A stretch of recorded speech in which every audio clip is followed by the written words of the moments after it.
जानता हूँ तुम सो नहीं रही। खुशबू की वजह से पकड़ी गई। मेरे तो मुंह में फौरन पानी आ गया है।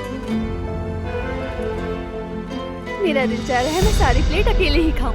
रात गए मुझे फलों के पीछे दौड़ाने के बाद ये मुमकिन नहीं है। अब ये तो तुम मेरे लिए लाए थे ना। दादी जान, क्या हुआ? दादी जान, आप ठीक हैं?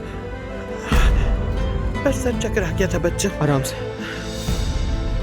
ये देखो हमारे रेस्टोरेंट का रिव्यू आ गया है। इंटरनेट पर सर्च करो तो सबसे ऊपर आ रहा है। वाकई सच कह रहे हो। चलो देख लो। जल्दी से आगे बढ़ो। क्या लिखा है? रेस्टोरेंट के मालिक दो आशिकों की तरह